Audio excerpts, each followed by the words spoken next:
Yep. Okay. Go! Will you hand me my screen box?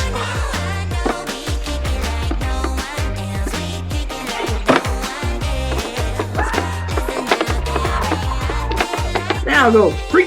The State of Michigan versus Chelsea Brink, file 25-44051-FY. And we also have Chelsea Brink, State of Michigan versus Chelsea Brink, file 25-44174-FY. The response from the Center for Forensic Psychiatry in file 44174, but I believe this is as to both files. Is that correct, Mr. Brown? I believe so, Your Honor. One is a probation violation. All right, that is true. I see that now. Mr. Brown, I've received a copy of the report from the Center for Forensic Psychiatry dated January the 29th of 2026. Have you received a copy of that as well? I have, Your Honor, and I did attempt to go over that with Ms. Brink a couple days ago. All right. Mr. Fortier, have you received a copy as well? I have. Mr. Brown has to. Ms. Brink, I'm sorry I didn't hear what you said. I said Larry ignored me for 3 weeks. Has he tried to get a hold of you and talk to you about this report from the Forensic Psychiatry Center? I tried to get a hold of him 4 times, and 3 times before that via email. And this is really all about just like some stupid shit that got blown way out of proportion. I've been in jail 90 days on a 30-day charge, Your Honor.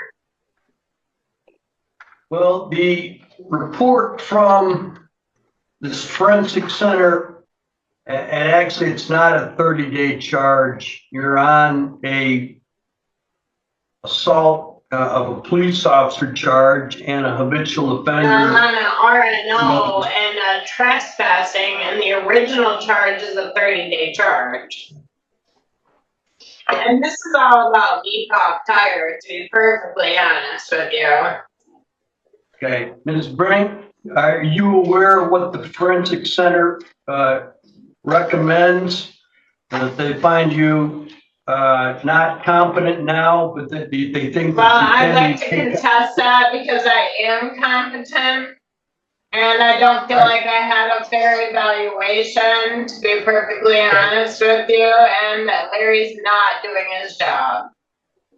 Ms. Brink, the question was, are you aware of what the Forensic Center said?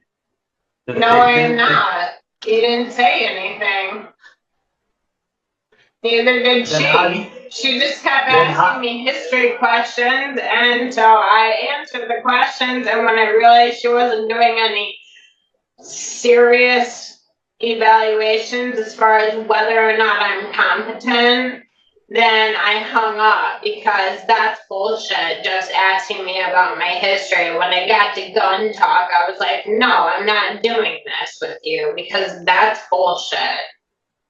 All right, and so they've sent me a document that goes through all of that and then goes through their analysis, their behavioral observations, their consultation with jail staff, their review of your records, and their assessment. They didn't do any of that, Your Honor.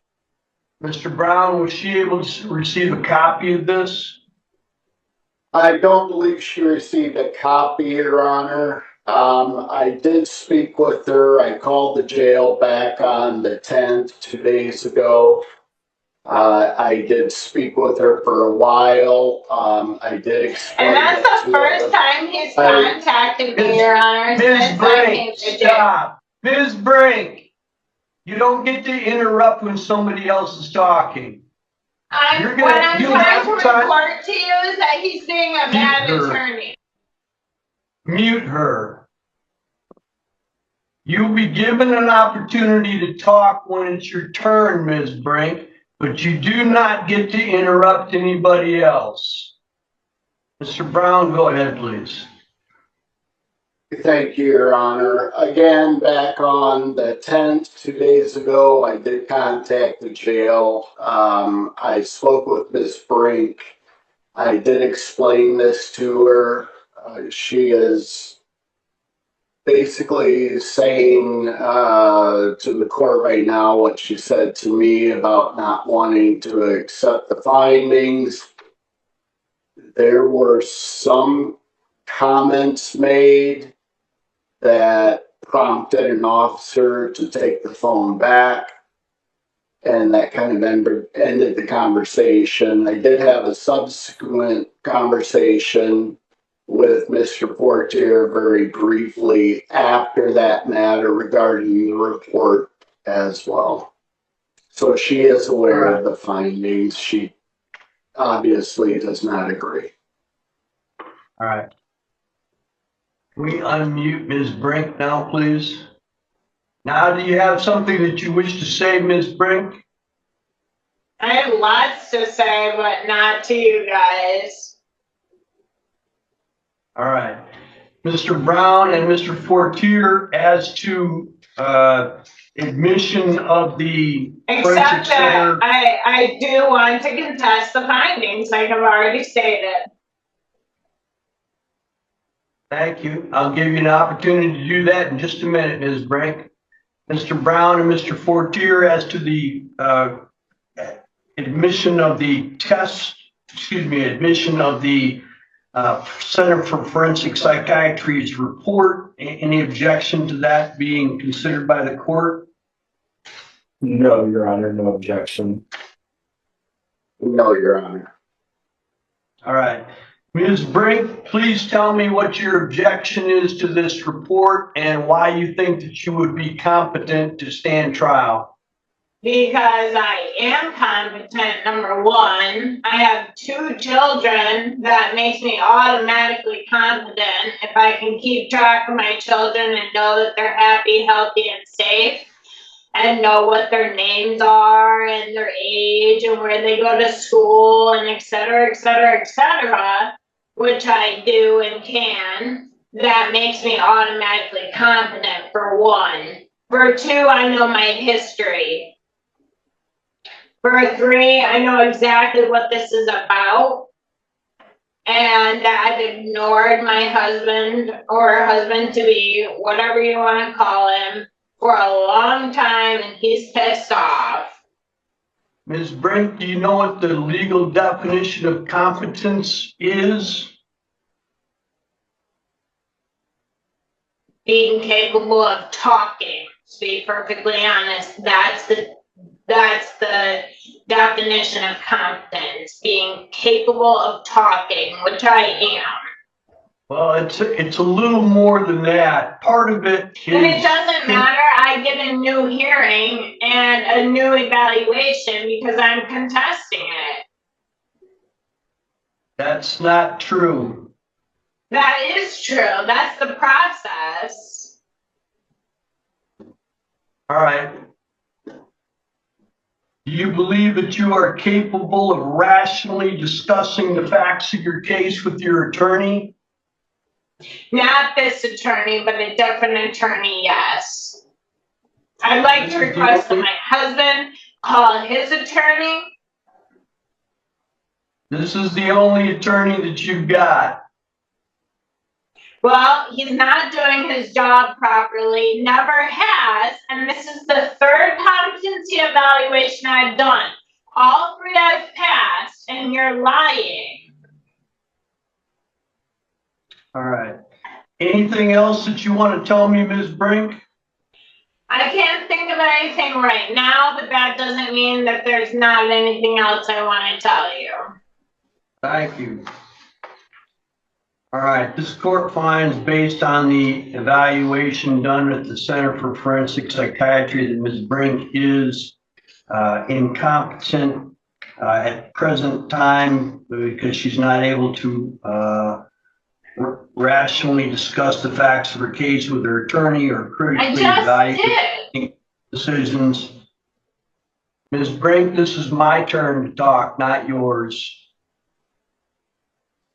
And that she's not meaningfully able to engage with her attorney or maintain appropriate courtroom demeanor as indicated by her talking over others and not being appropriate in court today. It's also the opinion of the evaluator, and the court adopts that opinion that there is a substantial probability that she can be restored to competency if she takes their medication and avails herself of other appropriate treatment programs, and that can be accomplished within the statutory time period for regaining competency. So the court will enter an order that the defendant is incompetent to stand trial, but is restorable, and that there is a substantial probability that she, if provided a proper course of treatment, will attain competence to stand trial within the time limit established by law. MDHHS is appointed as the medical supervisor of that treatment. Court orders the disclosure of necessary information to facilitate that treatment. And as a condition of release, the defendant will comply with all court-ordered treatment. And the court signs that order at this time. Judge, just for clarification purposes, the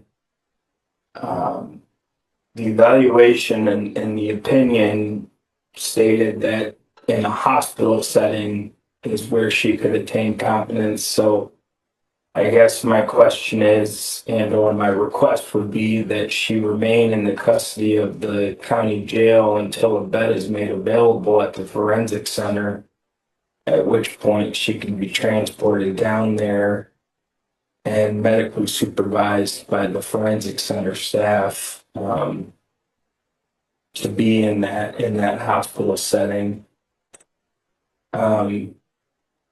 Specifically kind of looking at MCL 330.2032 sub 3. That one is the court may commit the defendant to the custody of the Department of Mental Health or to the custody of any other inpatient mental health facility if it agrees, only if that commitment is necessary for the effective administration of the course of treatment.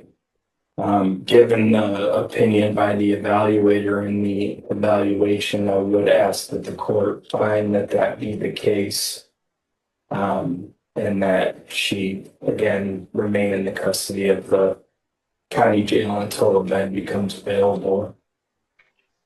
Mr. Brown, your thoughts? Your Honor, she does have a bond. I would have no objection to that and do believe that she can be restorable with proper treatment. All right, I've written on the finding and order of competency that the defendant is to remain in the jail until released to the Center for Forensic Psychiatry / Community Mental Health for inpatient treatment. And I'll do that on an amended bond form as well. That's all for today, then. Thank you very much. And that will apply to both cases, pending cases. Are you kidding me? Oh my God. You have got to be kidding me. What is going on today? This is a joke.